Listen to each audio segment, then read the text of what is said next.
Hallelujah. Hallelujah.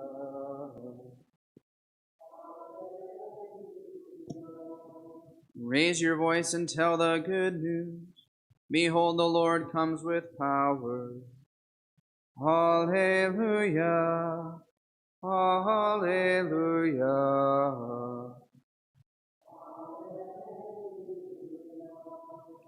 The Lord be with you.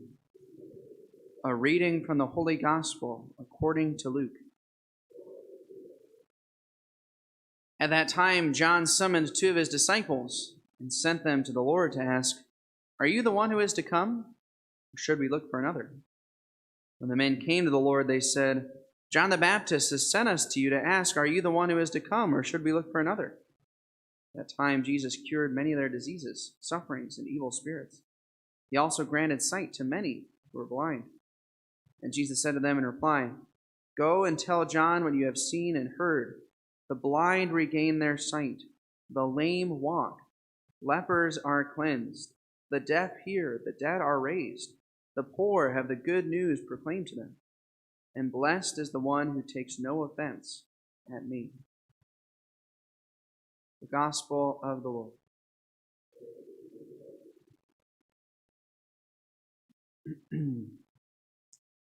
In our reading from Isaiah today, we heard a very famous prophecy in the history of the church. There used to be a mass that was said in the olden days before we lost many of our traditions. It's still possible to do this, but very few churches do it.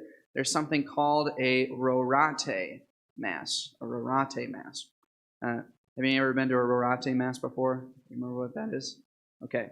So basically the idea is late during the season of Advent, right? So during Lent and Advent, we have the Laetare Sunday and the Gaudete Sunday, but there's also something called the Rorate Mass during the season of Advent, and it's a special daily Mass.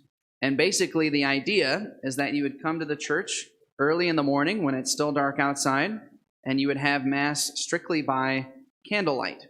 And as the Mass goes on, the sun would begin to enlighten the church. Now, this comes from this passage from Isaiah, which we heard today. In our English translation, it says, "Let justice descend, O heavens, like dew from above." But in the old Latin, which we always used to use in the church, it literally said, "Let the just one descend, O heavens, from above." So it was a prophecy about the Messiah, and the church has celebrated this. It's a really cool thing to think about during this season of Advent in this prophecy. It's always important for us to remember when we're reading these prophecies from the Old Testament, right? Remember the kind of worldview that the Jews had, right? Talked about this many times before, that when the Jews would go to the temple in Jerusalem, right, the temple in Jerusalem signified many different aspects of cosmos. There was a panorama of the heavens and the planets, right, on the veil of the Holy of Holies. The temple was split up into 3 parts. The court of the Gentiles represented all the seas of the earth. The inner sanctuary represented the Holy Land.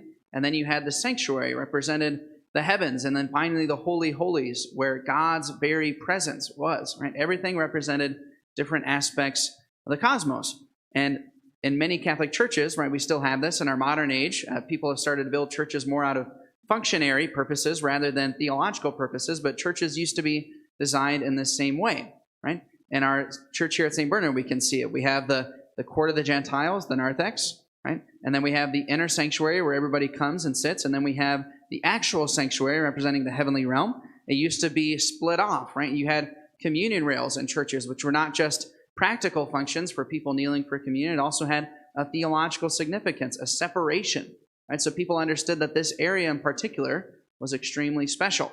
And then we have the tabernacle, the Holy of Holies, right? So even churches mimic this.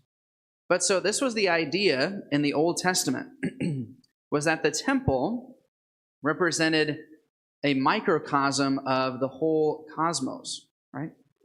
But that also meant that the universe, right, the earth, was like God's large macro temple, right? And it didn't mean that they took this literally, like thinking the earth was flat and those things, but rather it was the symbolism of it all. Right? In the days of the Old Testament, people didn't have airplanes. Right? So they imagined God as the one who resides beyond the clouds. That's why all throughout the Old Testament, and Jesus talks about it too, about the Son of Man coming on the clouds. It wasn't as if God is actually going to be like surfing on a cloud, but rather that God is in control. The whole cosmos is his temple. The clouds are his throne, and the earth is his footstool. Right? He's completely in control. Now, along these same lines, in the temple, when you would go to the temple and you would worship God and you would offer sacrifices and you would see the incense. The incense, again, represents the clouds. What else could it represent from the cosmos but the clouds? So the Jews, when they would go to the temple and worship, they would see the clouds and they would ask God, please descend down, O God, upon the heavens. And we do the same thing when we have Mass. And that's what we should imagine when we have incense at our Mass. The incense is supposed to represent the clouds, that Christ is about to come down on the clouds. All of these images should be coming to our mind when we hear about prophecies like this in the prophet Isaiah. The prophet Isaiah was a great poet. And so in order to enter into his poetry, we have to have this perspective. We have to put our minds in the mindset of those ancient Jews who would have heard this. And so when we hear today, right, this phrase that is repeated in the psalm, right, let the heavens descend a just one. Let the heavens descend a Christ for us.